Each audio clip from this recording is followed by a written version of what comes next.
तो हेलो बच्चों, एक बार हम फिर से आ गए हैं आप अपनी नई क्लास लेकर के। और पिछली क्लास में मैंने क्लास 10th का इलेक्ट्रिसिटी चैप्टर का पोटेंशियल डिफरेंस मैंने पढ़ा दिया है, उसके क्वेश्चन करा दिए हैं। और इससे पिछली क्लास, जो क्लास मैं रिकॉर्ड कर रहा हूँ, इससे पिछली वाली क्लास में मैंने इलेक्ट्रिसिटी के बारे में पढ़ा दिया है। तो जो भी बच्चे ये क्लास देख रहे हैं वो पहले इलेक्ट्रिसिटी की क्लास देख लें। ज़्यादा बड़ी क्लास नहीं है, 30-35 मिनट की है। उसके बाद में ये देखेंगे तो उनको अच्छे से समझ में आएगा। ठीक है, तो इलेक्ट्रिसिटी पढ़ा दिया है मैंने। अब हम इलेक्ट्रिसिटी के कुछ क्वेश्चंस हैं वो पहले क्वेश्चंस करेंगे, उसके बाद में हम जो है आगे बढ़ेंगे। तो क्वेश्चन आपकी स्क्रीन पर आ जाएगा और मैं उसका आपको आंसर बताऊंगा। तो पहला क्वेश्चन जो आपकी स्क्रीन पर आया होगा वो है, by what name is the physical quantity coulomb per second. Coulomb per second. तो कूलम किसका यूनिट होता है? चार्ज का। और सेकंड का यूनिट क्या? सेकंड किसका यूनिट होता है? टाइम का। यानी कि Q अपॉन T, ये किसका हो गया? I का। और I को हम क्या बोलते हैं? एम्पियर। I का यूनिट क्या होता है? एम्पियर। तो कूलम पर सेकंड किसका किसका यूनिट बना? कूलम पर सेकंड क्या बना? एम्पियर। और एम्पियर किसका यूनिट होता है? इलेक्ट्रिक करंट का। तो why the name is the potential physical quantity coulomb per second called. तो इसका आंसर आपका क्या होगा? एम्पियर होगा। ठीक है। क्वेश्चन सेकंड है, what is the flow of charge called. तो answer number 2, what is the flow of charge called. तो हमें बताया है the flow of charge is called the electric current. ठीक है, ये आपको पता ही, मैंने बताया ही था।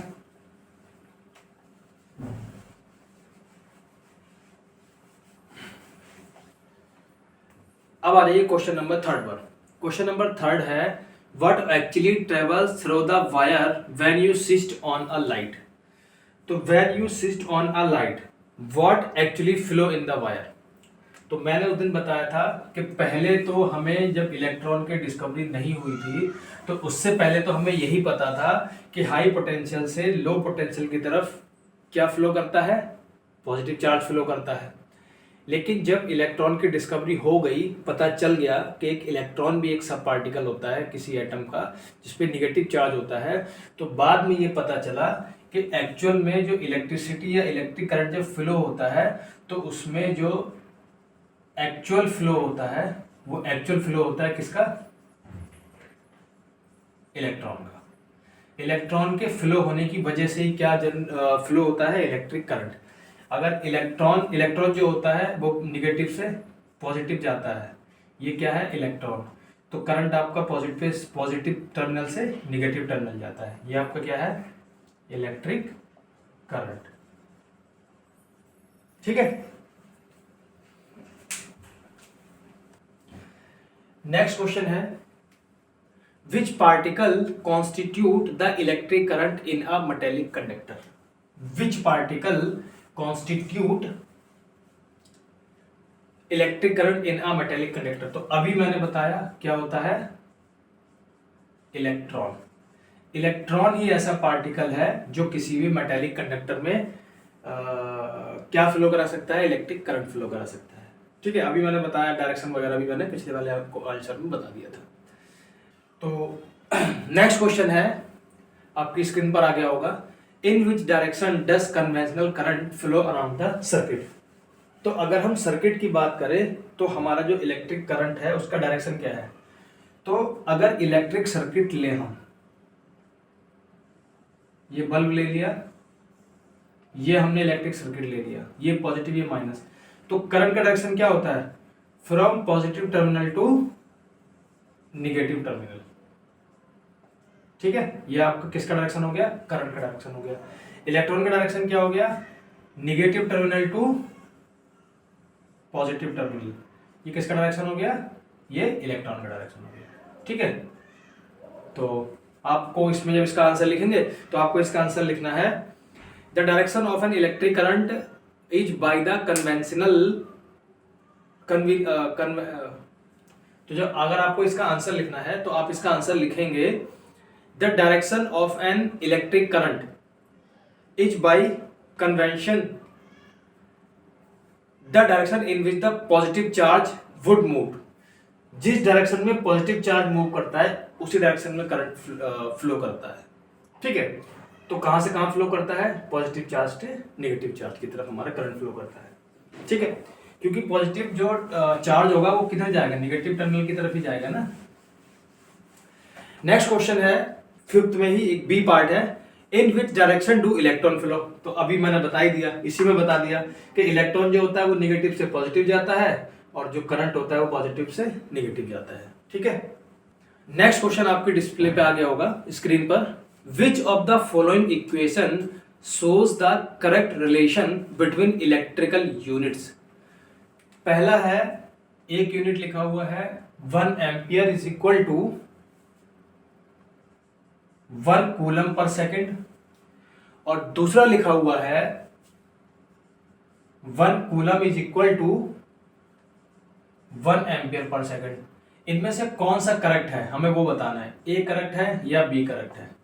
तो हमें मालूम है I is equal to Q upon T होता है। क्यू क्या है, क्वांटिटी ऑफ चार्ज, और टी क्या है, टाइम, कितने टाइम में क्वांटिटी ऑफ चार्ज किसी पर्टिकुलर पॉइंट से पास हो गई है। ठीक है, इसको सॉल्व करते हैं तो आंसर हमेशा किस में आता है, पर यूनिट टाइम में आता है, और पर यूनिट टाइम भी कितना, 1 सेकेंड मैंने बताया था।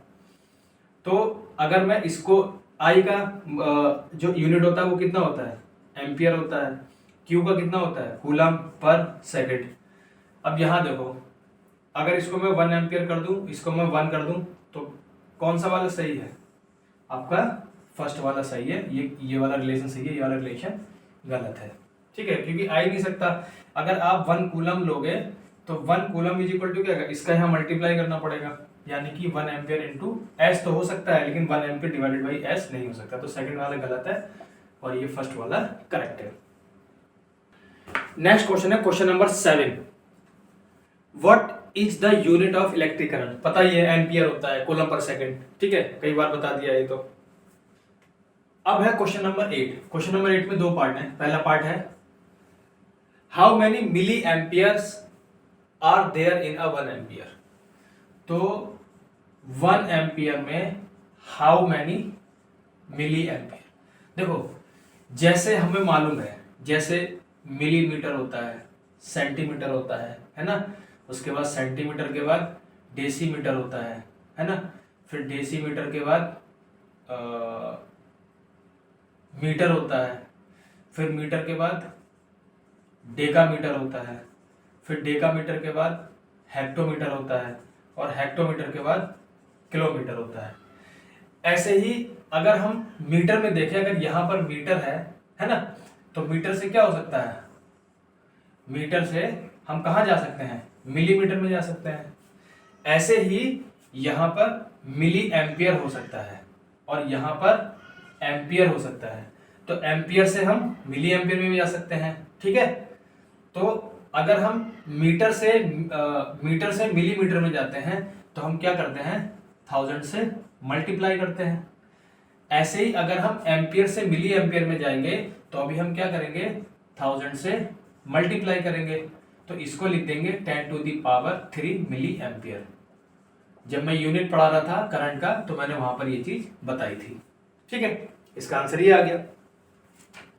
अब इसी का बी पार्ट है। क्या है बी पार्ट? बी पार्ट है how many micro ampere are there in 1 ampere. तो ये भी बहुत सिंपल है, 1 ampere is equal to how many micro ampere. Micro को हम रिप्रेजेंट करते हैं म्यू से। ठीक है, ये क्या हो गया, म्यू। तो 1 मीटर में कितने माइक्रो एम्पियर होते हैं, 1 मीटर कहां से आ गया ये, 1 एम्पियर में 10⁻6 माइक्रो एम्पियर होते हैं। ठीक है, 1 मीटर में 10⁻6 माइक्रो एम्पियर होते हैं। अगर हम यहीं से 1 माइक्रो एम्पियर निकालें तो 10⁻⁻6 एम्पियर हो जाएगा। तो दोनों ही पूछ लेता है, ये भी पूछ सकता है, ये भी पूछ सकता है। ऐसे यहाँ पर अगर हम यहाँ से 1 मिली एम्पियर निकालें तो कितना हो जाएगा, 10⁻³ एम्पियर। ये भी मैंने आपको बताया था जब मैं पढ़ा रहा था। ठीक है, माइक्रो में क्या हो जाएगा, 6 हो जाएगा, है ना, और मिली में क्या हो जाएगा, 3 हो जाएगा। ठीक,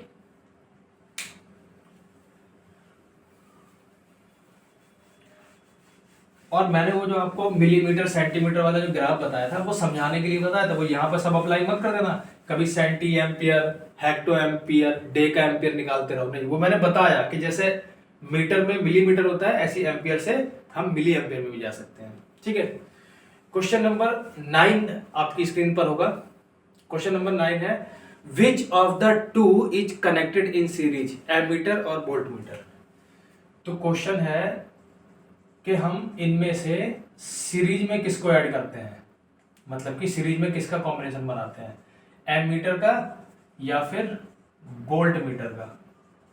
तो मैंने बताया था कि वोल्ट मीटर जो होता है वो हमेशा पैरेलल में कनेक्ट किया जाता है और एमीटर जो होता है वो हमेशा सीरीज में कनेक्ट किया जाता है, ठीक है।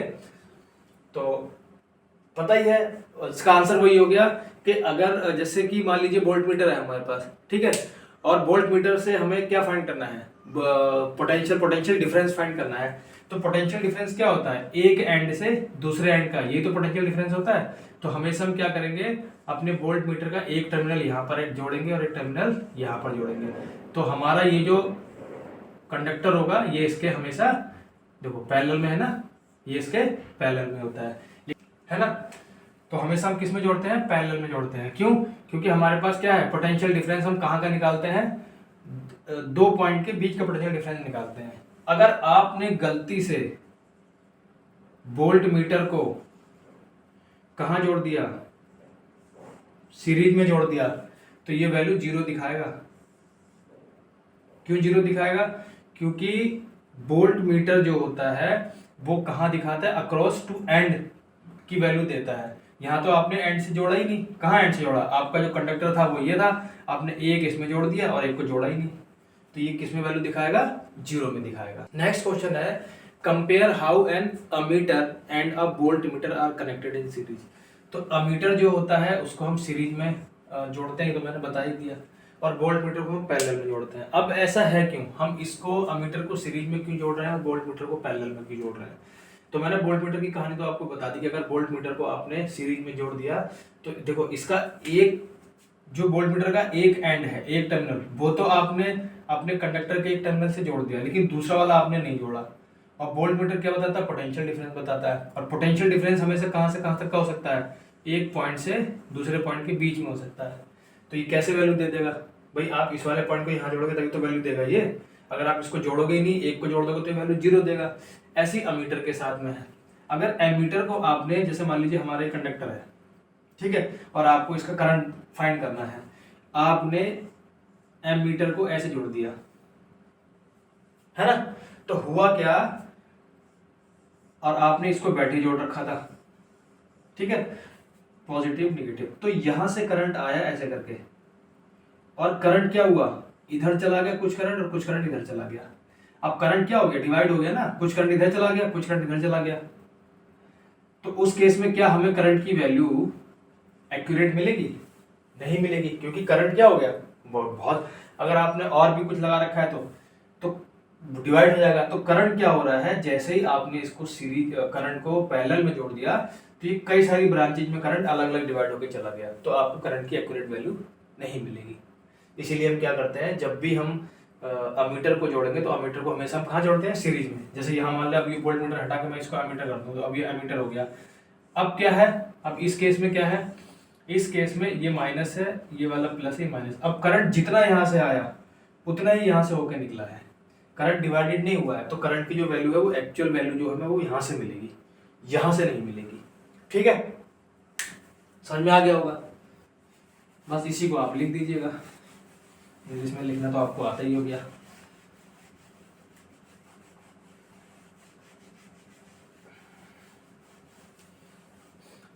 क्वेश्चन नंबर 11 है, what do the following symbols mean in a circuit. जैसे इसमें ये दे रखा है, तो ये आपका क्या है, वेरिएबल रेजिस्टेंस या फिर रियोस्टेट, मैंने आपको बताया था। दूसरा ये दे रखा है, तो इसका मतलब क्या है, स्विच ऑन है, ये अभी क्या है, स्विच ऑन है। और ये क्या है आपका, वेरिएबल रेजिस्टेंस या फिर रियोस्टेट।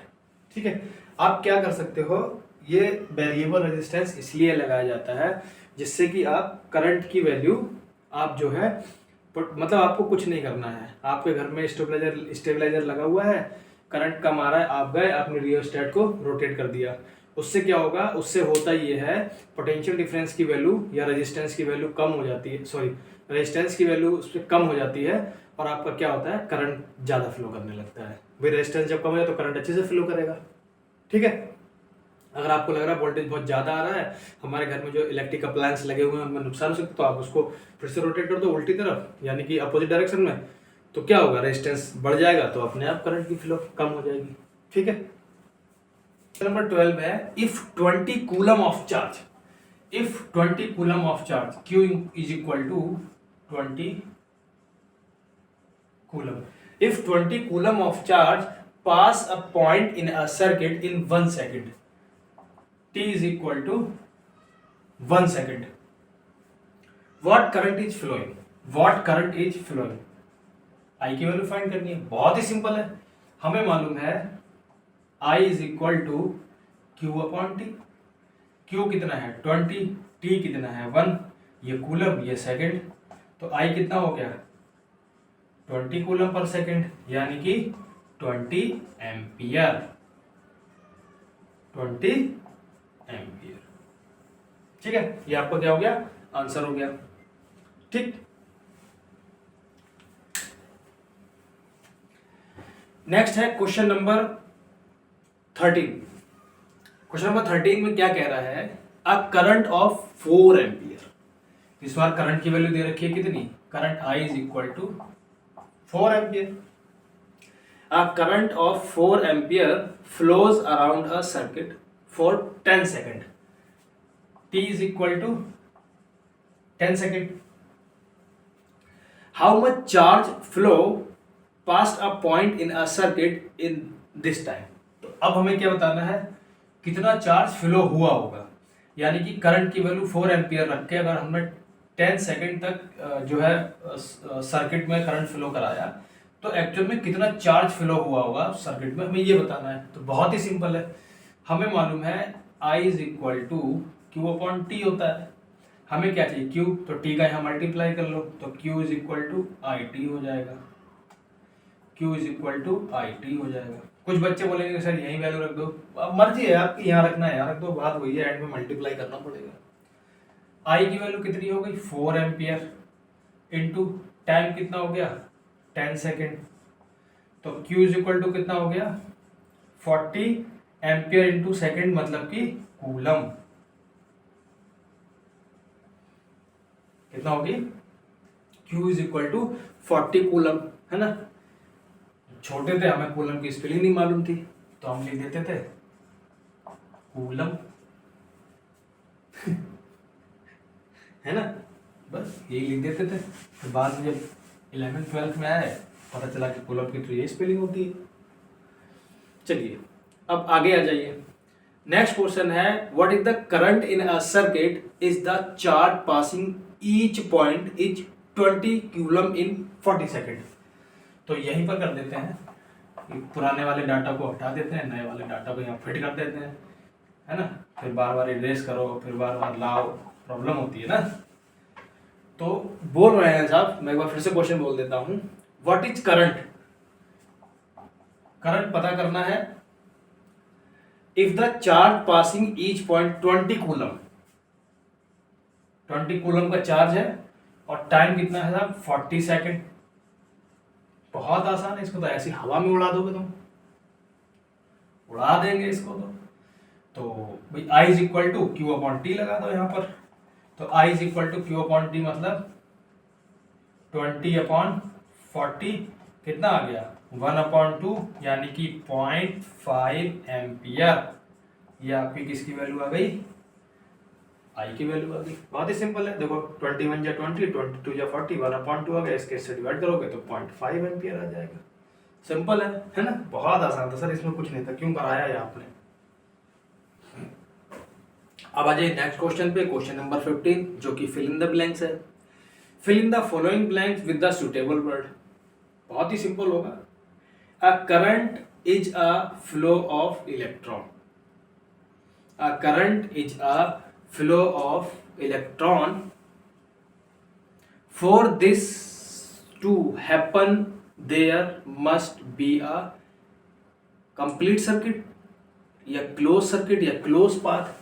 भाई मैंने बताया था, जब मैंने कॉन्टिन्यूस फ्लो बताया था ऑफ करंट, तो मैंने बताया था कि करंट को फ्लो होने के लिए क्या चाहिए, एक सर्किट चाहिए जो कैसा हो,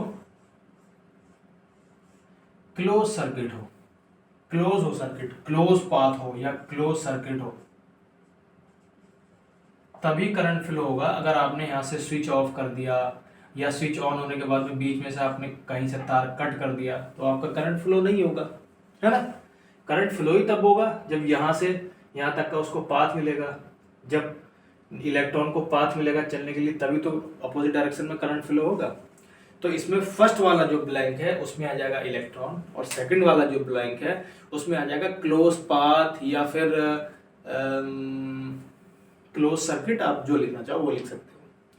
सेकंड है current is a measure in, current is a measure in ampere using an ammeter, ठीक है, placed in series in a circuit, ठीक है। सीरीज में क्यों इसको जोड़ते हैं ये भी मैंने आपको बता दिया। उसको वोल्ट मीटर को आप पैरेलल में क्यों जोड़ते हैं ये भी बता दिया, क्योंकि वोल्ट मीटर पोटेंशियल डिफरेंस ही बताएगा। तो पोटेंशियल डिफरेंस तो दो पॉइंट के बीच में होता है ना, आपने एक पॉइंट पे जोड़ दिया, एक पॉइंट पे दूसरे पॉइंट पे आपने जोड़ा ही नहीं, तो कहां से वैल्यू बताएगा, जीरो बताने लगेगा वैल्यू, ठीक।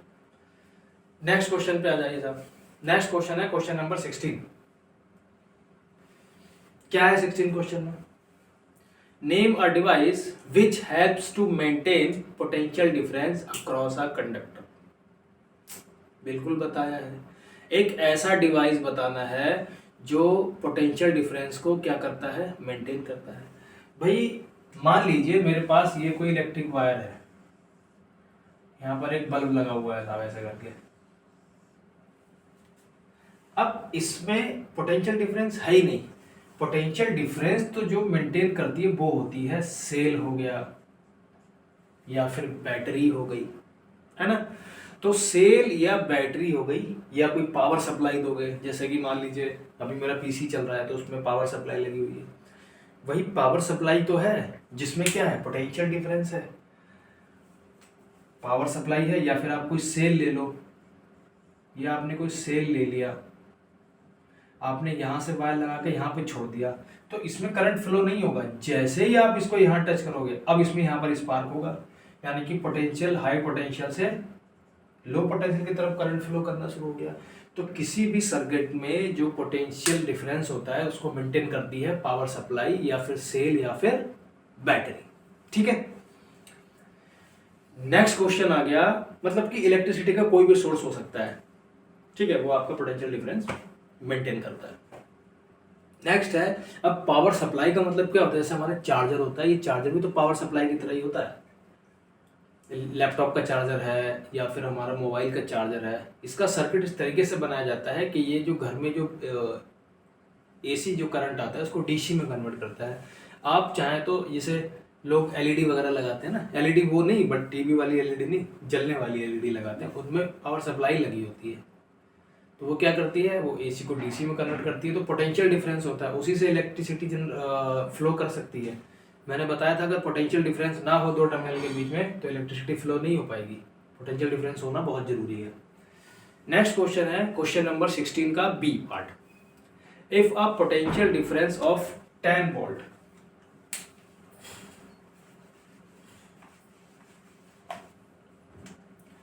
Potential difference V is equal to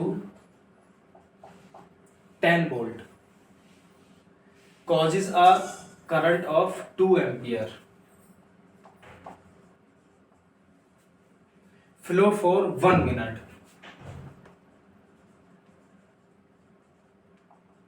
यानी कि 60 second. How much energy is transferred? अब देखिए, अब ये क्या आ गया बवाल, सर ये क्या बवाल आ गया। देखो इस क्वेश्चन में क्या है, जो हमने पोटेंशियल डिफरेंस पढ़ा था वो, और जो हमने इलेक्ट्रिक करंट पढ़ा है वो दोनों ही इसमें यूज होंगे। कैसे? एनर्जी, एनर्जी जो होती है वो वर्क डन के बराबर ही होती है, ये मैंने पहले आपको पिछली वीडियो में बताया है। हमें मालूम है V is equal to W upon Q होता है। कहाँ से? Potential difference is equal to work done divided by quantity of charge move, जितना चार्ज मूव हुआ है। ठीक है, अब यहाँ पर हमारे पास अब अगर हमें वर्क डन निकालना है तो हमें W निकालना होगा, और इसी W के निकलने से हमारी एनर्जी आ जाएगी। लेकिन प्रॉब्लम ये आई कि हमें W निकालने के लिए Q चाहिए और V चाहिए।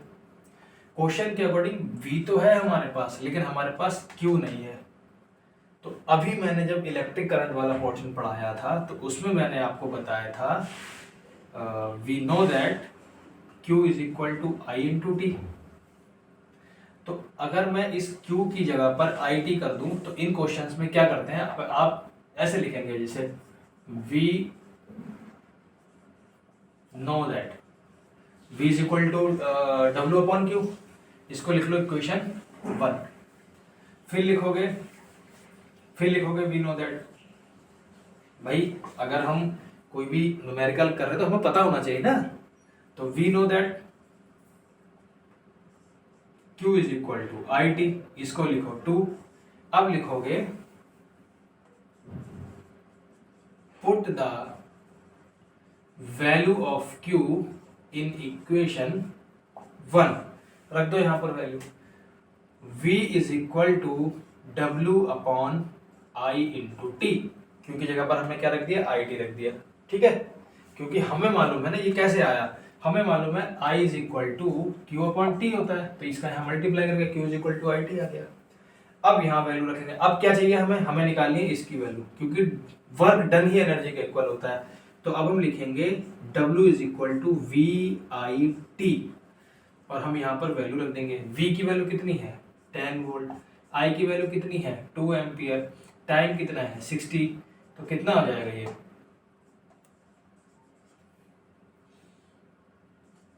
1200 जूल। क्या हो गई, आपकी एनर्जी आ गई। ठीक है, तो इस पिछले वाले न्यूमेरिकल में हमने देखा कि बहुत सारे न्यूमेरिकल ऐसे भी होंगे जिसमें आप 2-2, 3-3 जो क्वांटिटी है उनके फॉर्मूले भी यूज करेंगे। ठीक है, जहां पर जिसकी जरूरत है आप वैसा फॉर्मूला पुट करते हैं। नेक्स्ट क्वेश्चन है what is an electric current, what makes an electric current flow in a wire. तो फ्लो ऑफ इलेक्ट्रिक चार्ज, और इलेक्ट्रिक चार्ज भी कौन सा, electron. Flow of electric charge is called electric current. दूसरा है what makes electric current flow in a wire, तो मैंने क्या बताया था, potential difference. Potential difference main cause है इलेक्ट्रिक करंट के फ्लो होने के लिए। क्यों? क्योंकि पोटेंशियल डिफरेंस, जैसे कि बैटरी है, बैटरी में एक पॉजिटिव टर्मिनल होता है, एक नेगेटिव टर्मिनल होता है, तो हमेशा जो करंट होता है वो पॉजिटिव से निगेटिव की तरफ जाता है। वही इलेक्ट्रिक पोटेंशियल भी जो है वो क्या करेगा, हाई पोटेंशियल से लो पोटेंशियल की तरफ फ्लो करेगा ना। ठीक है, नेक्स्ट है define the unit of electric current. पता ही है, हमें मालूम है कि ऐसा ही यूनिट ऑफ इलेक्ट्रिक करंट होता है एम्पियर, और एम्पियर किसके इक्वल होता है, एम्पियर इक्वल होता है भाई अगर हम करंट देखें तो I is equal to Q upon T होता है। तो ये क्या है, एम्पियर, एम्पियर किसके इक्वल होगा, एम्पियर इक्वल होगा amount of charge divided by 1 second. ठीक है, amount of charge divided by 1 second या पर सेकेंड।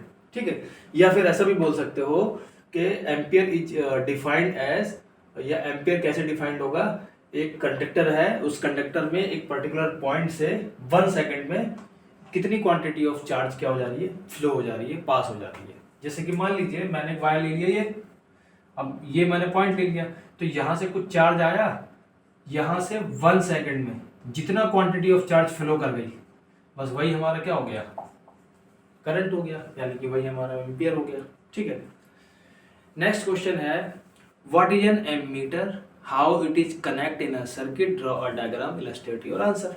मैंने बता दिया an ammeter is an instrument which is use to measure the electric current. ठीक है, कैसे कनेक्ट करते हैं? सीरीज में कनेक्ट करते हैं। फिगर पूछ रहा है तो बना देंगे, बहुत ही सिंपल है। बैटरी जरूरत पड़ेगी, एक बैटरी ले लीजिए, सर्किट डायग्राम बनाइए, यहाँ पर आप अपना एम्पियर मीटर ले लीजिए और ये आपका कोई भी क्या है कंडक्टर है, जोड़ दिया बस। यहाँ पर आप चाहें तो मन है तो आप स्विच लगा लीजिए, स्विच को ऑन करेंगे तो एम्पियर मीटर में रीडिंग आएगी, स्विच को ऑफ रखेंगे तो एम्पियर मीटर में रीडिंग नहीं आएगी, बस। ठीक है, ये आपका आंसर हो गया। नेक्स्ट क्वेश्चन है 19 में भी दो पार्ट हैं, पहले हम 19 का ए पार्ट देख लेते हैं। 19 का ए पार्ट है write down the formula which relates electric charge, which relate electric charge means Q, time means T, and electric current means I। Electric current, हाँ बिल्कुल सही बोल रहे हो आप लोग। इसका आंसर होगा Q is equal to I T. कुछ लोग I is equal to Q upon T भी लिख देंगे तो अभी चलेगा, लेकिन इतना मत करना कि आप T is equal to Q upon I कर दो ये मत करना, इतना भी नहीं चलेगा। ठीक है, क्योंकि हमें ये दो फॉर्मूले पता है तो हम इन्हीं दो में करेंगे, ये मत करना, ये तो बेकार है। ठीक है, नेक्स्ट क्वेश्चन इसी का बी पार्ट है। हाँ, तो क्या है? A radio set draws a circuit of 0.36 ampere, यानी कि I इज इक्वल टू 0.36। यहाँ पर आप I कैपिटल, अगर कैपिटल यूज कर रहे हैं तो कैपिटल यूज करिए, स्मॉल यूज कर रहे हैं तो स्मॉल यूज करिए, उससे कोई फर्क नहीं पड़ता। तो मैं कैपिटल ही यूज कर लेता हूँ क्योंकि बहुत देर से कैपिटल यूज कर रहा हूँ, आदत है ना स्मॉल I लिखने की, तो इसलिए लिख देता हूँ बार बार। तो I is equal to 0.36 ampere. A radio set draws a current of 0.36 ampere for 15 minutes. T is equal to 15 minutes means 15 into 60 means 900 second. Convert कर लिया 100 second में। Calculate the amount of electric charge that flow through the circuit. तो बहुत ही simple है, हमें मालूम है Q is equal to I into T। तो 0.36 इंटू 900, 9 का इससे मल्टीप्लाई कर लो,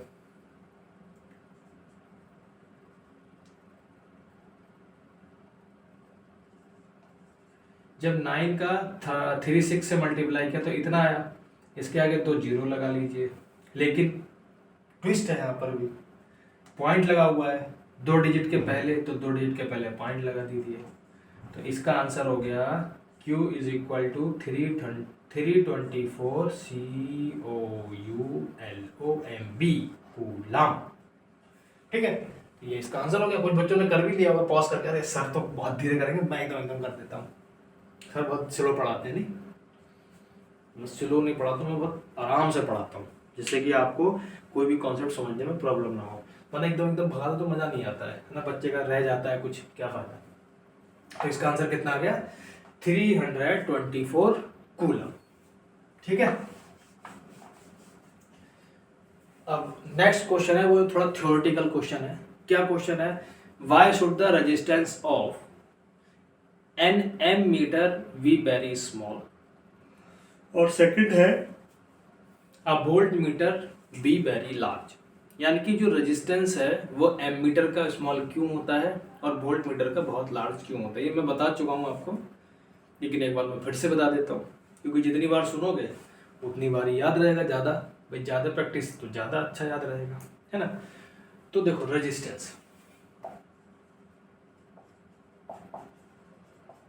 रेजिस्टेंस जो होती है वो हर एक कंडक्टर की प्रॉपर्टी होती है। इस प्रॉपर्टी का मीन्स होता है उसमें जो करंट फ्लो होगा कंडक्टर में, उसको रजिस्ट करना, उसको रोकने की कोशिश करना, वो क्या है? रजिस्टेंस। जैसे हम नॉर्मल लाइफ में अपना फ्रिक्शन फोर्स देख लें, फ्रिक्शन लगता है तो हम, जैसे हमने साइकिल का पेडल मारा, कितना अच्छा होता, मुझे जाना है 40 किलोमीटर, छोटे थे तो सोचते थे कि यार ये एक बार पेडल मारते फिर चलती चली जाती, बार बार पैडल मारोगे क्योंकि थक जाते थे, साइकिल चलाने का बहुत शौक था, निकल गए साइकिल लेके, फिर थक रहे हैं तो फिर घर आने में दिक्कत हो रही है। तो जैसे फ्रिक्शन फोर्स होता है हर चीज़ की जो स्पीड होती है उसको रजिस्ट करता है, ठीक है, ऐसे ही एक रेजिस्टेंस होता है, एक मेटल की प्रॉपर्टी होती है रेजिस्टेंस।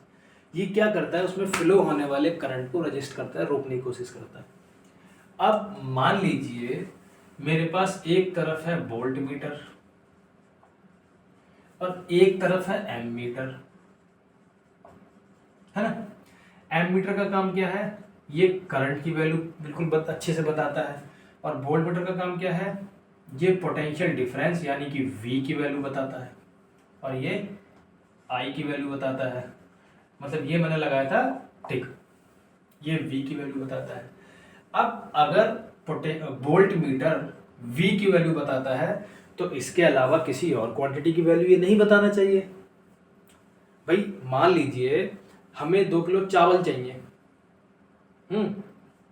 उसने 2 किलो चावल में 1.5 किलो चावल दे दिए, अब बाकी को उसने गेहूं मिला दिए, तो प्रॉब्लम हो जाएगी ना। हमें 2 क्वांटिटी नहीं चाहिए एक साथ, हमें एक ही चीज़ चाहिए थी। या तो हमें मिक्स वाली दाल चाहिए तो दे दो, या मिक्स वाली दाल दे दो, उसमें 2-3 दालें मिला के दे दो। लेकिन हमें तो क्या चाहिए, हमें इंडिविजुअल क्वांटिटी चाहिए, अलग अलग चाहिए, है ना। तो वही केस यहाँ पर है कि वोल्ट मीटर जो है वो पोटेंशियल डिफरेंस को बताएगा। तो इसके लिए जो करंट है, तो हम वोल्ट मीटर को इस तरीके से डिजाइन किया गया है कि करंट की जो वैल्यू होती है वो बहुत नेग्लिजिबल लेता है, बहुत स्मॉल लेता है। एन की वैल्यू बहुत ज़्यादा स्मॉल लेता है, एन की नहीं, करंट की वैल्यू इतनी स्मॉल लेता है कि करंट की वैल्यू ना वो मेजर करने लगे, ठीक है। इसीलिए करंट की वैल्यू मेजर नहीं करे, मतलब करंट उसमें फ्लो ही ना हो। अगर करंट इसमें फ्लो हो गया तो गड़बड़ हो जाएगा। तो इसमें करंट फ्लो ना कर पाए वोल्ट मीटर में, तो इसीलिए हम इसको क्या लेते हैं, हाई रेजिस्टेंस। एमीटर बहुत लो रेजिस्टेंस होता है। काहे लो रेजिस्टेंस ले रहे हो इसको, क्योंकि इसको लो रेजिस्टेंस इसलिए लिया जा रहा है, अगर इसका रेजिस्टेंस लो होगा या नेग्लिजिबल होगा तो इसमें जो करंट है वो अच्छे से फ्लो करेगा। जितना बैटरी से निकल के आ रहा है करंट लगभग उतना ही फ्लो करेगा। बहुत थोड़ी सी वैल्यू हमें एरर में मिलेगी, बहुत थोड़ी सी वैल्यू होगी जो हम मेजर नहीं कर पाएंगे, क्योंकि थोड़ा बहुत तो रेजिस्टेंस होगा ही ना। तो इसका रेजिस्टेंस इसीलिए बहुत लो लिया जाता है, जिससे कि हम करंट की वैल्यू हमें एक्यूरेट मिले, ठीक है। अगर इसका भी रेजिस्टेंस होगा तो करंट की एक्यूरेट वैल्यू मिलेगी नहीं। पता चला वहां से करंट चला 4 एम्पियर का, तुमने मेजरमेंट कराया तो 3 ही एम्पियर का निकल रहा, 1 एम्पियर कहाँ चला गया, वो 1 एम्पियर चला गया रेजिस्टेंस की वजह से। इसीलिए बहुत लो रेजिस्टेंस लिया जाता है, जिससे कि अगर 4 एम्पियर का हमारा करंट चल रहा है तो कम से कम हमें 3.98 एम्पियर तो मिल जाए, 3.97 एम्पियर तो मिल जाए, ठीक है। समझ में आ गया होगा। मैं एक बार बता चुका हूँ, जब मैंने एमीटर और वोल्ट मीटर बताया था तो मैंने तुम्हें बता दिया था, ठीक है। अब आ जाइए नेक्स्ट क्वेश्चन पर। एक तो अब बड़ा डर लगने लगा है, यूट्यूब पर मान लो कभी कोई कॉन्सेप्ट है जो गलती से गलत निकल जाए मुंह से, तो बड़ा डर लगता है। और बहुत से टीचर लोग हैं, अगर आपको वीडियो देख लिया कुछ गलत लग गया तुरंत वीडियो बना देते हैं। उसमें होता कुछ नहीं है, अच्छी बात है, अगर आपकी कोई गलती है और आपको कोई बता रहा है तो एक्सेप्ट करना चाहिए। लेकिन फिर भी यार वैल्यू तो कम हो जाती है ना। ये गलत पढ़ा देते हैं ये गलत पढ़ा रहे हैं, इनसे मत पढ़ो। अभी हमारा चैनल शुरू ही हुआ, पता चला शुरू होने से पहले ही खत्म हो जाए, इसलिए बहुत सोच समझ से पढ़ाना पड़ता है, इसलिए बहुत आराम से पढ़ाया जाता है। नेक्स्ट क्वेश्चन है आपका क्वेश्चन नंबर 21।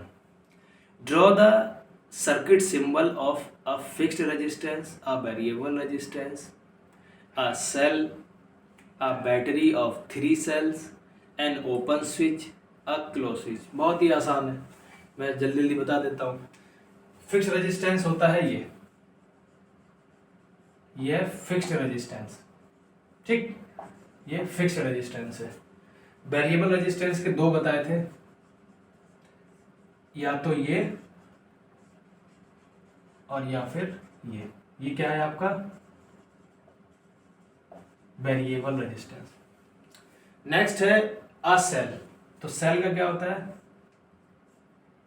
2 पैरेलल लाइन बनाओ, एक पे प्लस, बड़ी वाली पे प्लस, छोटी वाली पे माइनस, ये आपका क्या हो गया, सेल हो गया। नेक्स्ट है अब बैटरी ऑफ 3 सेल्स, अब 3 सेल को जोड़ना है। ये हो गया पहला सेल, ये हो गया दूसरा सेल, ये हो गया तीसरा cell, plus minus plus minus plus minus. तो हम क्या करते हैं, हमें पता है कि जो बड़ा वाला जो बड़ी वाली जो लाइन होती है वो प्लस को डिनोट करती है, तो हम ऐसे लिख देते हैं इसको,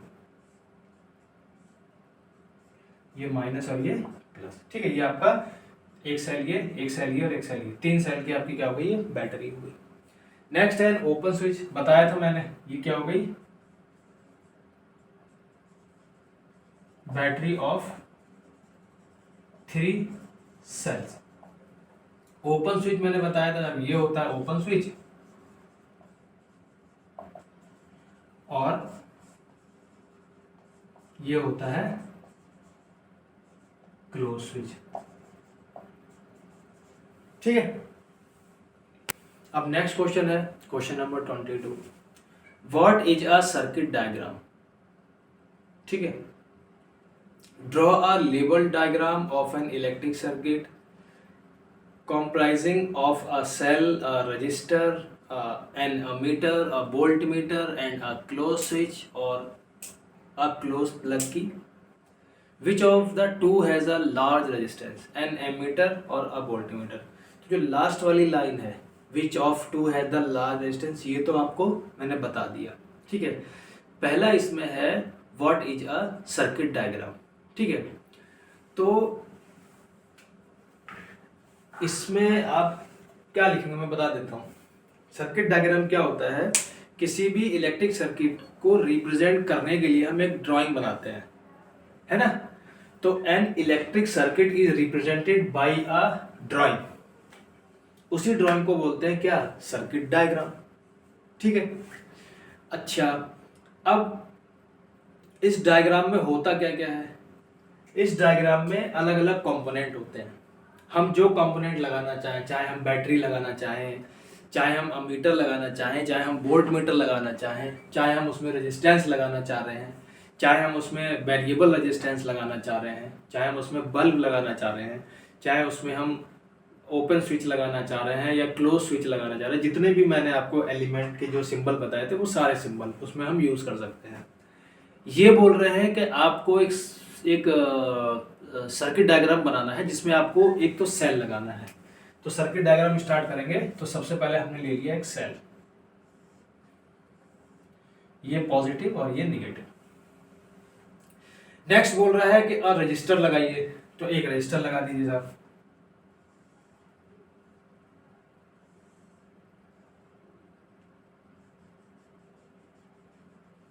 ये लगा दिया हमने एक रजिस्टर। नेक्स्ट बोल रहा है एक अमीटर लगाइए, तो ये हमने अमीटर लगा दिया, है ना। ये पॉजिटिव है तो इधर यहाँ पॉजिटिव होगा, यहाँ निगेटिव होगा, यहाँ पॉजिटिव होगा, यहाँ निगेटिव होगा।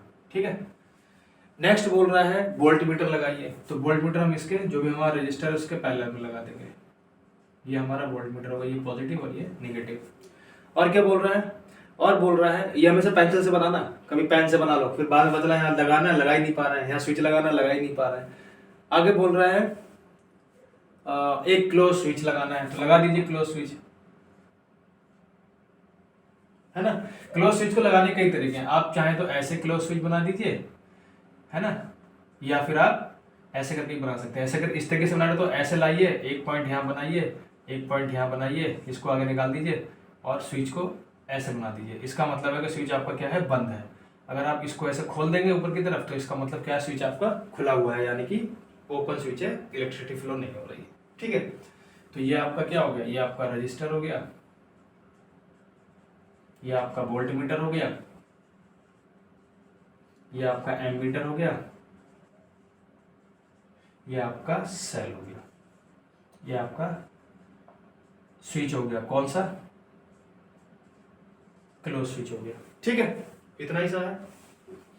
और इसमें ये जो होता है, ये जो बनाते हैं लाइन, ये कनेक्टिंग वायर होते हैं, बताया था मैंने। आप मेरी पिछली क्लास, इससे पिछली वाली क्लास देखिए जाके, उसमें आपको मिल जाएगा।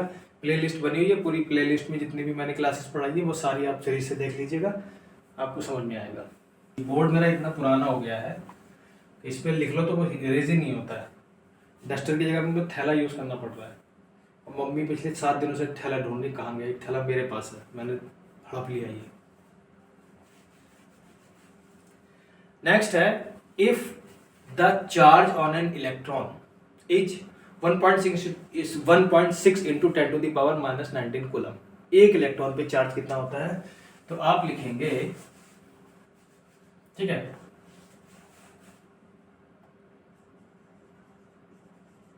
Charge on 1 electron is equal to 1.6 into 10 to the power -19 coulomb. Electron पे माइनस का चार्ज होता है ना? तो ये कितना हो गया? 1.6 10 to the power -19 coulomb. How many electron should passes through a conductor in 1 second to constitute 1 ampere current? तो यानी कि अगर हमें टाइम दे दिया हो 1 सेकेंड, ठीक है, और 1 एम्पियर करंट, मतलब कि अगर एक वायर है, उस वायर में हम 1 एम्पियर करंट की वैल्यू 1 एम्पियर फ्लो कराएं और 1 सेकेंड तक हम फ्लो कराएं, तो हमें कितने इलेक्ट्रॉन उसमें से पास होंगे? मतलब कि कह रहा है कि मेरे पास एक वायर है, उस वायर में मैंने करंट फ्लो कराया 1 एम्पियर का, टाइम 1 सेकेंड तक, 1 सेकेंड तक फ्लो कराया, तो किसी पर्टिकुलर पॉइंट से कितने नंबर ऑफ इलेक्ट्रॉन पास कर जाएंगे? तो वैसे तो मैं ये बड़ा बता चुका हूँ तुम्हें, मैंने पोटेंशियल डिफरेंस वाले में बताया था, लेकिन फिर से बता देते हैं, कोई दिक्कत नहीं है ऐसी, ठीक है।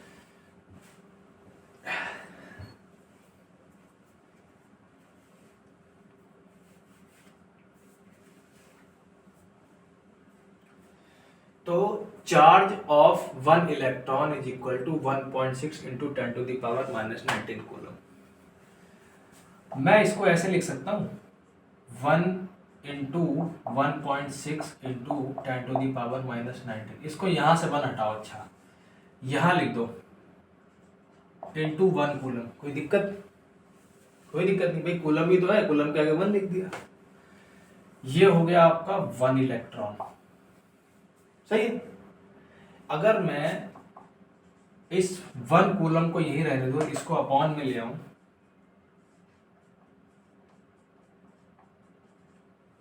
तो भी कोई दिक्कत नहीं है।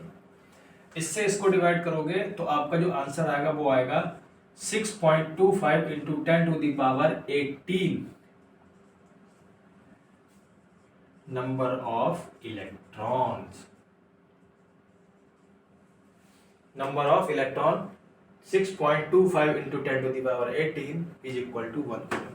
यानी कि 1 कूलम ऑफ चार्ज में इतने सारे इलेक्ट्रॉन का चार्ज होता है, तब जाके उसको हम बोलते हैं 1 कूलम, ठीक है। पिछली शायद वीडियोस में मैंने आपको इसको ऐसे करवाया है, Q is equal to n e. E क्या है? Charge of electron. Number of electron हमें नहीं पता है ना, और Q क्या है? 1 कूलम। तो वही चीज है, यहाँ से भी वैसे ही निकलेगा। आप पिछली वाली वीडियो देख लीजिए, वहां पर आपको पता चल जाएगा, ठीक है। यहाँ पर आपने चार्ज ऑफ 1 इलेक्ट्रॉन लिखा है, यहाँ पर आप लिख सकते हैं number of electron is equal to 1 then charge equal to this, है ना। कैसे भी लिख सकते हैं, ये यूनिटरी मेथड की तरह है। तो आपका नंबर ऑफ इलेक्ट्रॉन कितना आ गया 1 कूलम में? इतना। तो यानी कि अगर कोई हमारे पास वायर है, उसमें हमने 1 कूलम का चार्ज 1 टाइम तक अगर फ्लो कराया, 1 सेकेंड तक अगर फ्लो कराया, तो हमें कितने इलेक्ट्रॉन पास करेंगे पॉइंट से? इतने इलेक्ट्रॉन पास करेंगे उस पॉइंट से जहां पे हम करंट की वैल्यू को मेजर करें, ठीक है। नेक्स्ट क्वेश्चन है, the potential difference across a lamp is 12 volt. इसमें 3 पार्ट है, हम बाई हर पार्ट से, मतलब कि हर एक पार्ट को करेंगे, ठीक है, 1 by 1। The potential difference across a lamp is 12 volt, यानी कि potential difference V is equal to 12 volt. How many joule of electrical energy are change into heat and light when. अब देखो, सबसे पहले समझ लो ये हीट और लाइट कहाँ से आ गया। जैसे हम हीटर चलाते हैं अपने घरों में, तो जब वो हीटर चलता है तो उसमें से एक तो हीट जनरेट होती है और बहुत सारी लाइट भी निकलती है। तो ये है क्या, ये वर्क डन, यानी कि ये एनर्जी तो ही है, वो एनर्जी बस कन्वर्ट हो जा रही है हीट में और लाइट में। अभी तो हमारे पास CFL हो गई, CFL से पहले अब तो LED चल रही हैं, ये जो लाइटें जल रही हैं वाइट कलर की दो, ये LED हैं। इनसे पहले CFL आती थी और CFL से पहले आता था बल्ब।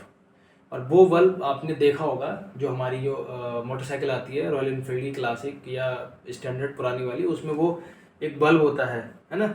वो बल्ब जो होता है उसका कलर ही अलग होता है, उसका कलर थोड़ा सा वो पता नहीं कैसे ब्राउन मटमैला कलर होता है, मिट्टी के जैसा कलर लाइट निकलती है, वो आपकी क्या होगी, वो बल्ब वाली लाइट। तो उसमें सबसे ज़्यादा हीट, लाइट कम और हीट ज़्यादा उसमें प्रोड्यूस होती है, इसलिए बहुत बिल आता है। आप अपने रूम में लगा लीजिए, गर्म सर्दियों के दिनों में एक बल्ब जलाइए, आपको रात में ठंड नहीं लगेगी रूम में, इतनी वो हीट फेंकता है। ठीक है, तो अब आ जाते हैं हमारे क्वेश्चन पे। तो क्वेश्चन है, हमें क्या फाइंड करनी है, ई फाइंड करनी है। पहला केस है अ चार्ज ऑफ 1 कूलम, यानी क्यू की वैल्यू 1 कूलम दे रखी है, पासिंग थ्रू इट, यानी कि क्यू की वैल्यू 1 कूलम दे रखी है, मतलब कि जो हमारा लैंप है ना, वो लैंप से जो 12 वोल्ट की उसमें वैल्यू दे रखी है, सप्लाई 12 वोल्ट की है, सप्लाई 12 वोल्ट की मतलब पोटेंशियल डिफरेंस 12 वोल्ट का है, या बैटरी 12 वोल्ट है उसकी, उसका जो मतलब कि पोटेंशियल डिफरेंस है वो 12 वोल्ट का है, और क्यू जो चार्ज है वो इतना है। तो हमें क्या फाइंड करनी है, हमें फाइंड करनी है इलेक्ट्रिकल एनर्जी। ठीक है, अब इलेक्ट्रिकल एनर्जी फाइंड करेंगे तो हमें यहाँ V दे रखा है और Q दे रखा है। देखो, अब बहुत सारे बच्चों के मन में सीधे सीधे आया होगा E is equal to VIT लगा दो, पिछले वाले क्वेश्चन में लगाया है। वो हम नहीं लगा सकते, क्यों? क्योंकि पहले तो हमारे पास टाइम नहीं है ना। दूसरा, अगर हमारे पास Q है, मान लो अब ये इस Q को अगर मैं IT भी लिख लूँ तो IT is equal to 1 coulomb हो गया, है ना, वो आप यहाँ पे लगा सकते हो। ठीक है, लेकिन ऐसे मत करना इसको, क्योंकि टाइम है नहीं हमारे पास। टाइम दिया होता तो हम IT लगाते, टाइम की जगह टाइम क्यों रखते हैं। वैसे क्या आपने Q की जगह IT लिख लिया, IT इक्वल टू 1 कूलम, तो वो गड़बड़ हो जाएगा। तो आपको सबसे पहले जो मैंने पहली बार पढ़ाया था पोटेंशियल डिफरेंस, तो उसमें मैंने बताया था V is equal to W upon Q होता है। ये W ही हमारा क्या होता है, यही हमारा E होता है, और V इंटू क्यू को इधर ले जाओ तो ये हो गया E is equal to 12 into 1C, 1 coulomb, coulomb भी अभी मत लिखो यहाँ पर। तो ये कितना हो गया 12, JOULE, कितना हो गया 12 जूल हो गया। टाइम की में जरूरत ही नहीं पड़ी। ठीक है, अब इसका बी पार्ट देख लेते हैं। बी पार्ट में कह रहा है इस बार जो चार्ज है वो 1 कूलम से बढ़ाकर कितना कर दिया गया है, 5 कूलम कर दिया गया है। तो बस कुछ नहीं करना है, जहां पर आपका ये Q जो है वो 1 था, यहाँ पर आपको क्या कर देना है, 5 कर देना है। तो ये कितना हो जाएगा 60 जूल हो जाएगा। बहुत ही सिंपल है सर। अरे सर क्या करा रहे हो आप, इतना सिंपल क्वेश्चन, हटाओ इसको, देख लो क्या दिक्कत है। नेक्स्ट है सी वाले में बोल रहा है करंट ऑफ 2 एम्पियर। अब इसने क्या दे दिया, अब इस बार इसने Q की वैल्यू ना देके हमें किसकी वैल्यू दे दी, I की वैल्यू दे दी 2 एम्पियर, और साथ में क्या दे दिया, सी वाले में इसने हमें टाइम दे दिया।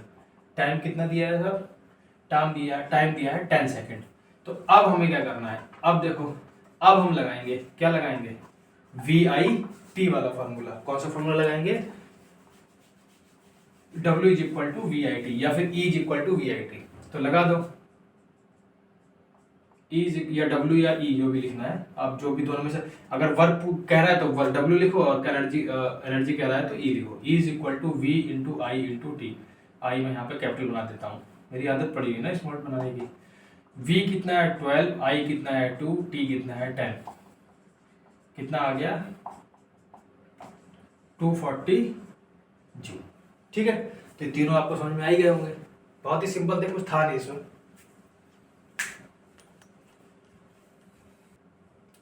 अब आ जाइए नेक्स्ट क्वेश्चन पर। नेक्स्ट क्वेश्चन है क्वेश्चन नंबर 25। बोल रहा है इन 10 सेकेंड, तो टाइम पहले फेंक दिया इसने, पत्ते फेंके उसमें सबसे पहले टाइम फेंका, ये पकड़ो।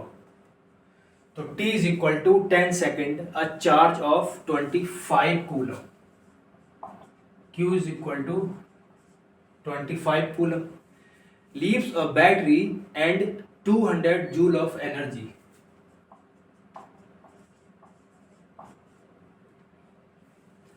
200 joule of energy are delivered to an outside circuit as the result. What is the potential difference across the battery?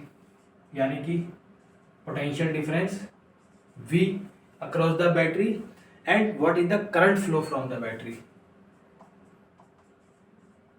हमारे पास दोनों ही नहीं है, ना तो हमें पोटेंशियल डिफरेंस पता है, वो भी फाइंड करना है, और ना ही हमें करंट पता है, वो भी फाइंड करना है। अच्छा, है क्या क्या हमारे पास है Q, T और E। चलिए करते हैं। सबसे पहले V देखते हैं। अगर मैं V लिखूं तो V इज इक्वल टू होता है W upon Q। Potential difference is equal to work done upon charge, है ना, क्वांटिटी ऑफ चार्ज मूव्ड। चलिए, W मतलब E, तो कितना हो गया ये 200 डिवाइडेड बाई Q। Q कितना है 25, डिवाइड करेंगे तो कितना आ जाएगा 8 आ जाएगा। 8 क्या, 8 वोल्ट आ गया भाई, कोई प्रॉब्लम नहीं हुई, बहुत सिंपल था। अब हमें I फाइंड करना है। अब यहाँ पर कुछ बच्चे यूज करेंगे W is equal to VIT, कर सकते हो। W हमारे पास है, V आ गया है, I फाइंड करना है, और T हमारे पास है, यहाँ से भी निकल आएगा। लेकिन इतना लंबा करना क्यों है? आप करोगे Q is equal to I into T, इसीलिए I is equal to Q upon T. I मेरी आदत है इसलिए मैं छोटा बना देता हूँ, बार बार सुधारनी पड़ेगी आदत। तो अब हो जाएगा I is equal to 25 upon 10, कितना हो गया 2.5 एम्पियर हो गई I की वैल्यू। बहुत सिंपल था, कुछ था ही नहीं इसमें, तो पता नहीं सर क्यों करा रहे हैं ये। अब आगे की जो क्वेश्चन है वो लॉन्ग क्वेश्चन है, ठीक है। जैसे डिफाइंड इलेक्ट्रिक करंट मैं बता चुका हूँ, है ना। What is the SI unit of electric current पता है, एम्पियर होती है ना। इलेक्ट्रिक करंट भी बता चुका हूँ। Flow of electric charge, electric charge भी कौन सा, इलेक्ट्रॉन, उसको क्या बोलते हैं हम, इलेक्ट्रिक करंट बोलते हैं। नेक्स्ट है क्वेश्चन बी, 26 का क्वेश्चन बी है 1 coulomb of charge flow through the any cross section of a conductor in 1 second. What is the current flowing through the conductor, 1 ampere. 1 coulomb charge है और 1 second तक flow हुआ है, तो कितना answer आएगा, 1 एम्पियर ही तो आएगा। बहुत ही सिंपल था, इसमें कुछ था ही नहीं। इसी का सी पार्ट है, which instrument is use to measure electric current, ammeter. How should it be connected in a circuit, in series combination, है ना, ये भी पता है। अब इसी का डी पार्ट है, what is the conventional direction of flow of the electric current. ये तो अभी बिल्कुल पीछे ही बताया था मैंने।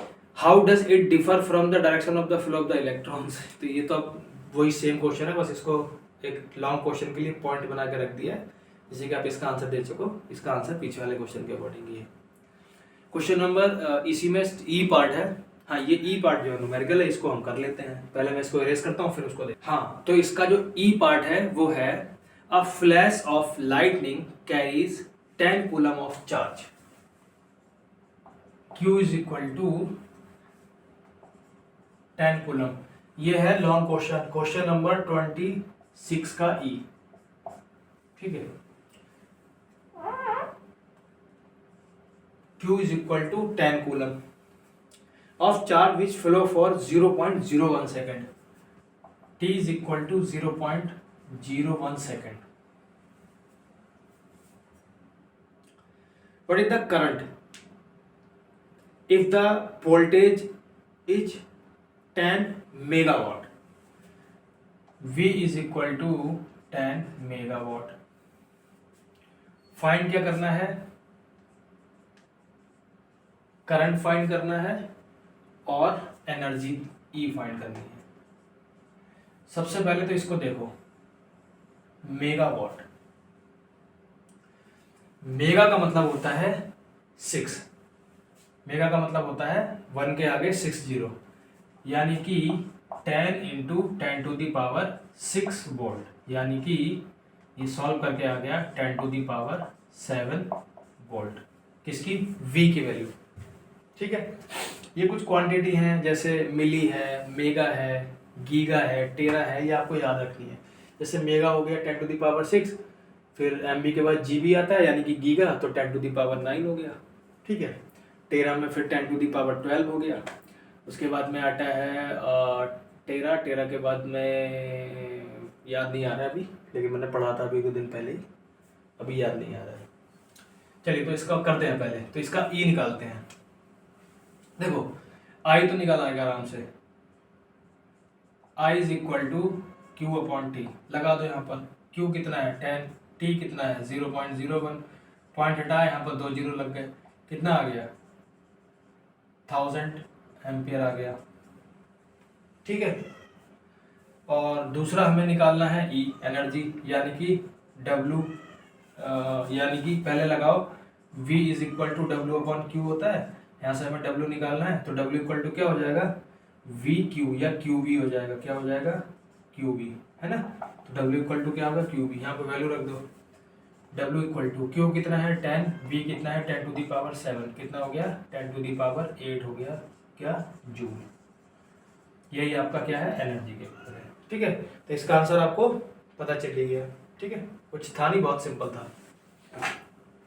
अब कुछ MCQs हैं, वो MCQs हम देख लेते हैं। जैसे पहला MCQ जो है आपकी स्क्रीन पर है, the other name of potential difference. तो हाँ बताइए, हाँ तो जिन बच्चों ने C बताया है यानी कि वोल्टेज, उनका सही है, बाकी सबको दोबारा पढ़ने की जरूरत है। ठीक है, नेक्स्ट है विच स्टेटमेंट्स इज आर करेक्ट, मतलब कौन सा स्टेटमेंट या कौन से स्टेटमेंट्स करेक्ट है, मतलब इसमें एक या एक से ज्यादा भी हो सकते हैं। तो क्या क्वेश्चन है, क्वेश्चन है an ammeter is connected in series in a circuit and voltmeter is connected in parallel. बिल्कुल सही है, जो एमीटर होता है वो सीरीज में कनेक्ट होता है और जो वोल्ट मीटर होता है वो पैरेलल में कनेक्ट होता है, ये बिल्कुल सही है। नेक्स्ट है an ammeter is a high resistance. Ammeter अगर हाई रेजिस्टेंस होगा तो उसमें करंट बहुत नेग्लिजिबल जाएगा। अगर उसमें करंट नेग्लिजिबल जाएगा तो वो करंट की वैल्यू नहीं बताएगा, है ना भाई। जिसमें करंट ही नहीं जा रहा है वो करंट की रीडिंग कैसे देगा। लेकिन एमीटर का तो काम ही करंट की वैल्यू बताना है, तो अगर आप उसको हाई रेजिस्टेंस कर दोगे तो कैसे वैल्यू बताएगा, करेक्ट है ना। तो ये आपका an ammeter has a high resistance, ये आपका गलत ऑप्शन है। तो इसमें सेकंड वाला गलत है, यानी कि पहला वाला सही है, सेकंड वाला गलत है। थर्ड है a voltmeter has a low resistance. Voltmeter जो होता है वो लो रेजिस्टेंस होता है, अब ये भी गलत है। अगर वोल्ट मीटर लो रेजिस्टेंस हो जाएगा तो यानी कि करंट की वैल्यू वो फिर क्या करेगा, रीडिंग देगा करंट की, और हमें तो वैल्यू करंट की चाहिए ही नहीं। वोल्ट मीटर तो पोटेंशियल डिफरेंस की रीडिंग देता है, तो ये भी गलत हो गया। तो इसका आंसर क्या हो गया, इसका आंसर हो गया डी वाला, यानी कि सिर्फ एक सही है, वो भी कौन सा 1। ठीक है, अब आ जाइए नेक्स्ट MCQs पे। नेक्स्ट MCQ क्या है, MCQ नहीं MCQ, कभी कभी हो जाता है। Which unit could be use to measure current. कितनी बार पूछेंगे ये, कितनी बार पूछेंगे। अब तो हमारे बच्चों को आ गया है, इतनी बार पढ़ चुके हैं, उनको पता चल गया कि इसका आंसर क्या होगा, इसका आंसर एम्पियर होगा। ठीक है, ये पता नहीं क्या समझ रहे हैं। ठीक है, नेक्स्ट क्वेश्चन है 30, if the current through a flood lamp is 5 ampere what charge passes in 10 second. तो बहुत ही सिंपल है, करंट दे रखा है, आई की वैल्यू 5 एम्पियर दे रखी है, सेकंड दे रखा है टी, कितना दे रखा है 10 सेकंड, चार्ज निकाल दीजिए, कर लीजिए, अपने आप कर लीजिए, पॉज करके कर लीजिए, बाकी मैं तो कर ही रहा हूं।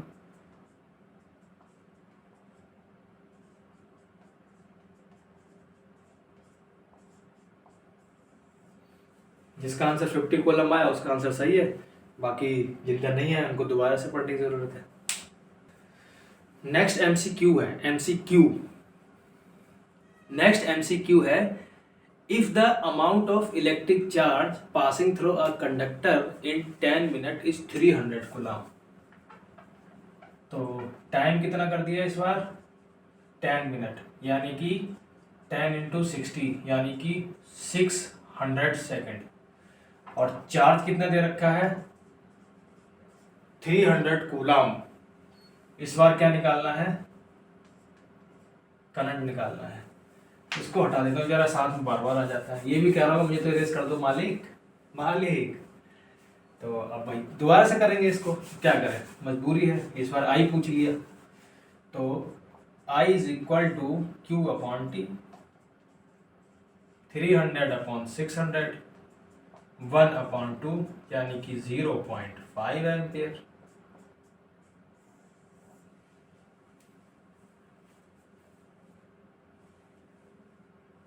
है कितना सिंपल था।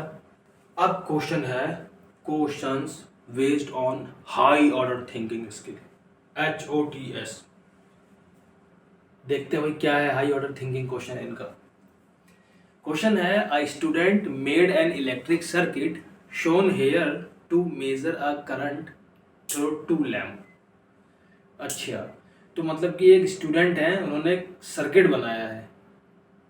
अब वो सर्किट तो इसमें नहीं दिख रहा, क्योंकि वो सर्किट हमें खुद बनाना पड़ेगा। यहाँ ये चेक कर रहे हैं, ये तुम लोग को चेक करना चाह रहे हैं कि ये बच्चे सही बना पाएंगे कि नहीं, भी बना के दिखा देते हैं। तो कितने लैंप हैं इस बार भाई साहब 2 लैंप लिए हैं उसने। कितने लैंप लिए हैं 2 लैंप लिए हैं। पहले मैं इसको हटा देता हूँ अपने थैले से।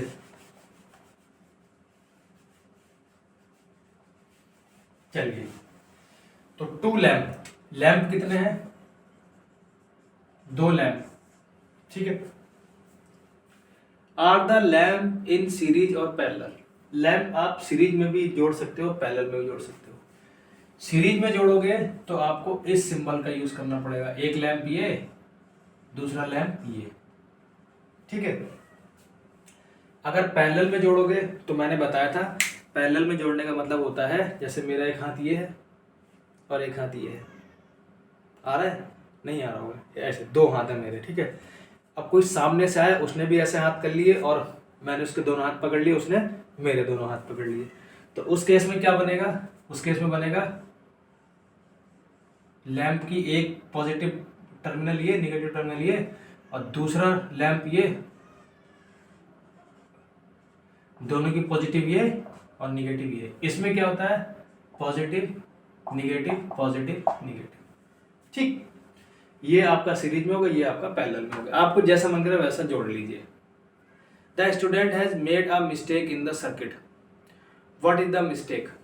अच्छा, जो मिस्टेक भी कर दी है वो मिस्टेक भी बतानी है। Draw a circuit diagram to show correct way to connect the circuit, use a proper circuit symbol for your diagram. अच्छा जी, चलिए, इन्होंने बता रखा होगा, वो डायग्राम दिया होगा, बुक में दिया होगा डायग्राम। अब मुझे डायग्राम देखना पड़ेगा।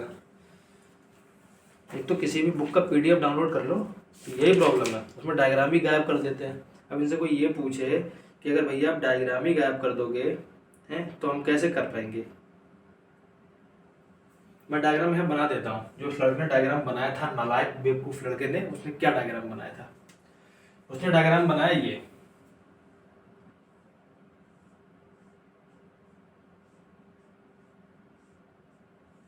उसने बैटरी ले ली। बैटरी लेने के बाद में साहब नीचे आ गए, एक बल्ब ये ले लिया उसने और एक बल्ब ये ले लिया। लेकिन उसने मक्कारी क्या करी, उसने जो एमीटर लिया है उस एमीटर को उसने ऐसे दिखा दिया। अब एमीटर को ऐसे दिखाने का मतलब क्या है, आपने इसको पैरेलल में जोड़ दिया और एमीटर को तो पैरेलल में जोड़ा ही नहीं जाता है। जब एमीटर को पैरेलल में नहीं जोड़ा जाता है तो ये भाई साहब गलत कर दिया वो। अब गलत कर दिया, अब इसको सही करना है हमें बस। तो कुछ नहीं करेंगे सही करने के लिए, इस एमीटर को यहाँ से हटाएंगे और यहाँ पर थोड़ी सी जगह ढूंढेंगे और इस एमीटर को यहाँ पर लगा देंगे।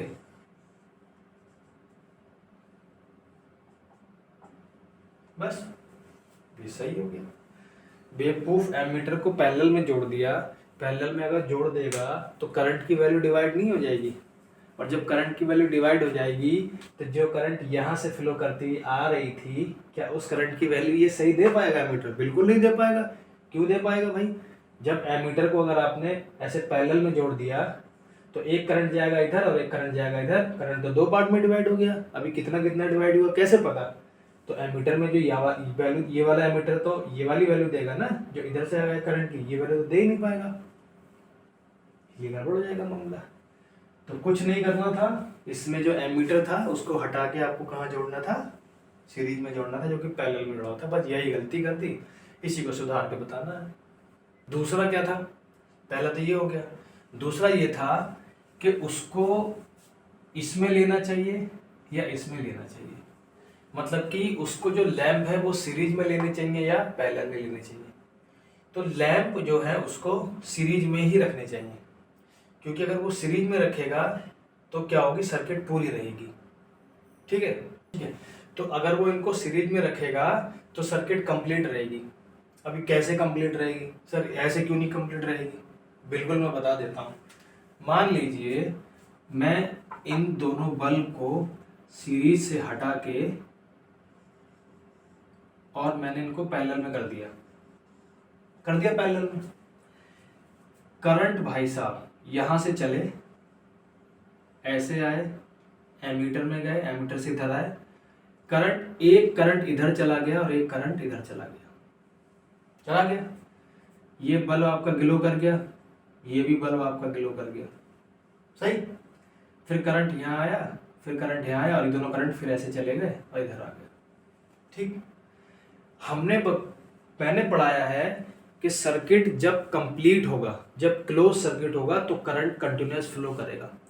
मान लो बाय चांस ये वाला बल्ब हमारा फ्यूज हो गया, ये जलना बंद कर गया, जलना बंद कर गया, उसके बाद भी करंट क्या हुआ? अब करंट क्या था? पहले तो यहाँ जा रहा था, अब जब ये फ्यूज कर गया तो करंट अब यहाँ की बजाय यहाँ जा रहा है। जा रहा है नहीं जा रहा है ना? ये बल्ब नहीं जल रहा, फिर भी हमारा सर्किट कंप्लीट है। समझ गया? तो ये गड़बड़ है। क्यों गड़बड़ है भाई? मान लीजिए कि हम ये बल्ब नहीं देख रहे, फिर भी हमारे ये एमीटर क्या देगा? रीडिंग देता रहेगा, है ना? तो इसीलिए हम क्या करते हैं, इस एरर से बचने के लिए हम क्या करते हैं, हमारे जो बल्ब हैं उनको हम सीरीज में जोड़ेंगे। कैसे? ऐसे।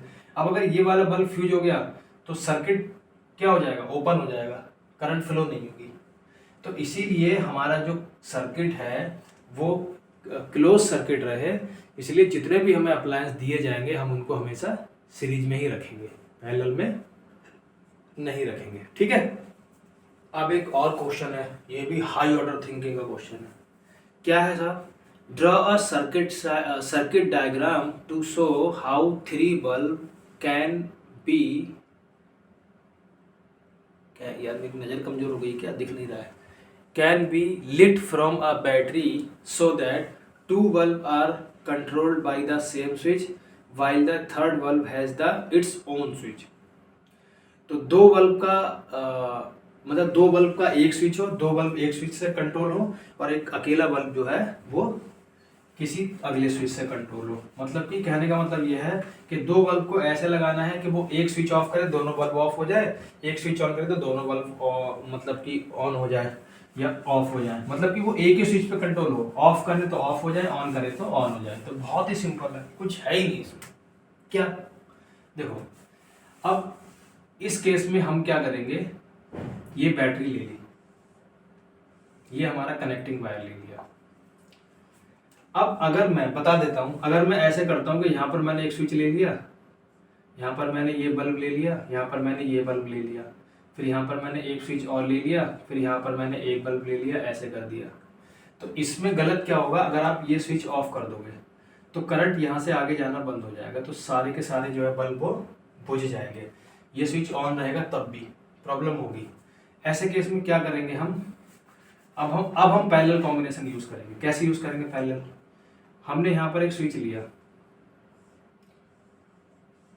इस एक स्विच से दो बल्ब कनेक्ट करें, ठीक है।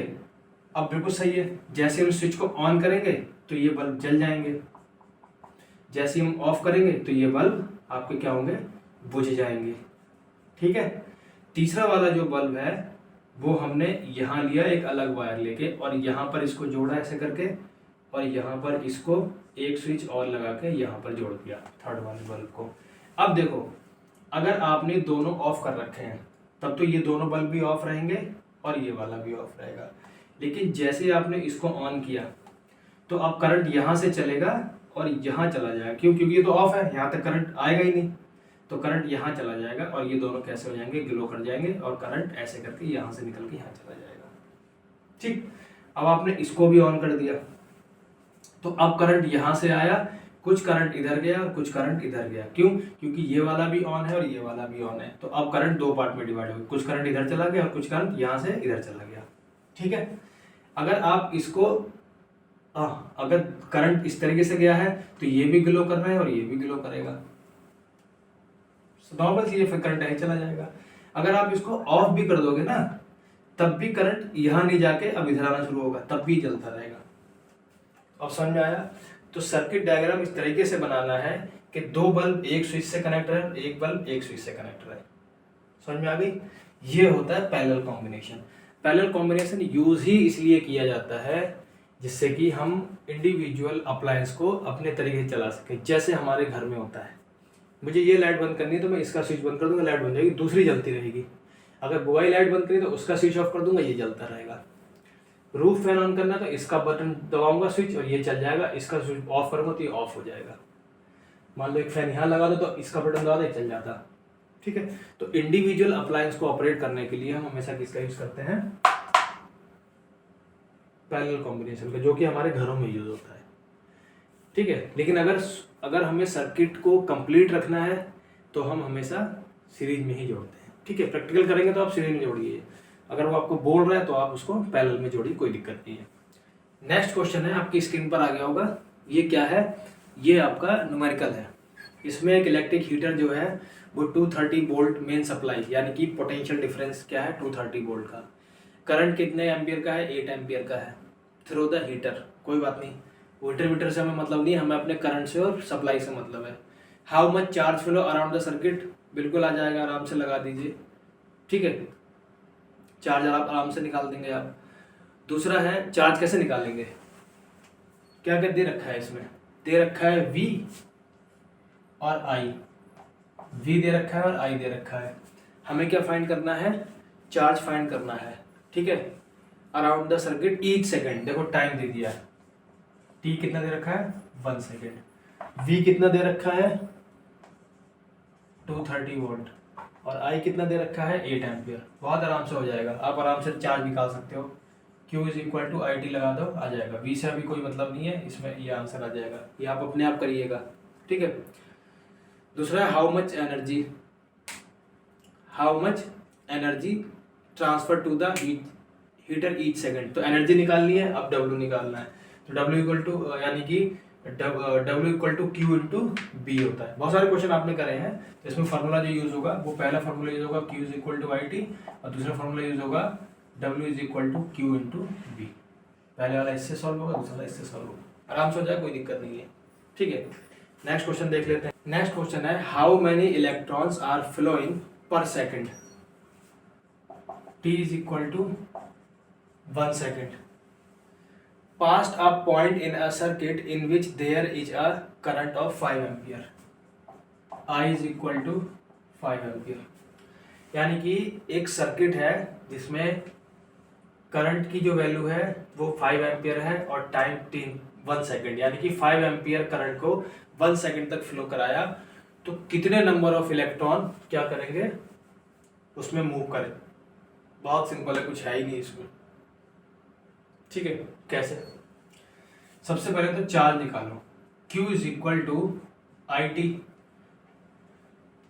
Q is equal to IT, 5 into 1 कितना हो गया? 5। ये क्या हो गया? कूलम। अब 5 कूलम में कितने इलेक्ट्रॉन होंगे? बहुत सिंपल है, 1 कूलम में कितने आए थे? 6.25 इंटू 10 टू द पावर 18। तो 5 कूलम में कितने आएंगे? 5 into 6.25 into 10 to the power 18।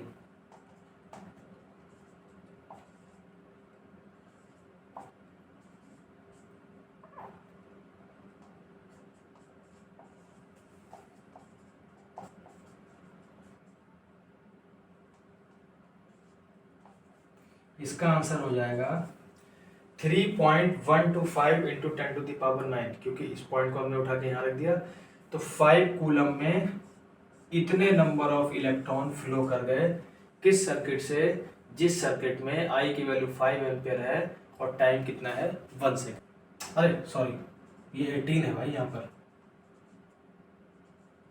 6.25 into 10⁻18 electron जो है वो 1 कूलम में। तो आप इस क्वेश्चन को, अगर ये एग्जाम में क्वेश्चन आ जाता है तो आप पहले 1 कूलम का निकाल लेना भाई, पहले 1 कूलम में कितने इलेक्ट्रॉन होंगे वो निकाल लेना, फिर 5 कूलम में इलेक्ट्रॉन निकालना। ठीक है, मैंने बताया निकालना, दोबारा बताने की जरूरत नहीं लगती। ठीक है, तो आपके इसमें इतने क्वेश्चन हैं, ये क्वेश्चन मोर देन इनफ है। आप इन क्वेश्चन को कर लीजिएगा। ये क्वेश्चन आपका इनमें से अगर कोई क्वेश्चन आया तो इन्हीं में से आएगा। ठीक है, फंस जाएगा आपका क्वेश्चन। ठीक है, हो सकता है न्यूमेरिकल वैल्यूज अलग हों, लेकिन बाकी मुझे नहीं लगता कि और वो कुछ कर सकता है। हो सकता है यूनिट चेंज कर दे, आपको यूनिट चेंज करना पड़े, जैसे मान लो मिनट में दे दिया उसको सेकंड में चेंज कर लिया, आर में दे दिया उसको सेकंड में चेंज कर लिया। ठीक है, बाकी मुझे नहीं लगता कि इसके अलावा और भी कोई क्वेश्चन आपका इंपॉर्टेंट है। आप ये क्वेश्चन कर लीजिए इलेक्ट्रिक करंट के, ये इतने क्वेश्चन आपके मोर देन इनफ है। ठीक है, बाकी अगले वीडियो में हम मिलेंगे कुछ नए टॉपिक के साथ। ठीक है, तब तक के लिए गुड नाइट, शुभ रात्रि, सब है। ठीक है, अच्छे से सोइए, अच्छे से पढ़िए, माइंड फ्री होकर पढ़ाई कीजिए। आई होप कि आप अच्छा करेंगे।